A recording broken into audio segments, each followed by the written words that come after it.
या वर्षीची आतापर्यंतची सर्वात महागडी थीम. नमस्कार मित्रांनो, मी आहे गुरु आणि करूया आजच्या व्हिडिओला सुरू. तर आज होतं भरपूर काम, त्यामुळे मग इथे आम्ही खूप जण आलो होतो.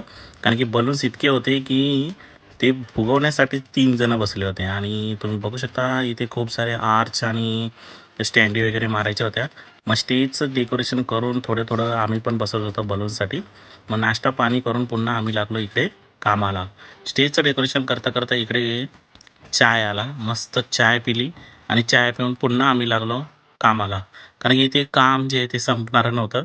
त्यामुळे आम्ही दुपारी येऊन सुद्धा इथे संध्याकाळ झाली तरी पण काम जे आहे ते संपत नव्हतं. हे सगळे आर्च आपल्याला लावायचे होते बाहेर आणि स्टेजवरती बघा इतकं सुंदर असं डेकोरेशन आपल्याला करायचं होतं. बाकी फायनल लूक काही अशा प्रकारे आहे. जर का आवडला असेल तर आम्हाला फॉलो नक्की करा आणि इव्हेंट आमच्याकडे बुक करा. भेटूया लवकरच पुढच्या व्हिडिओमध्ये.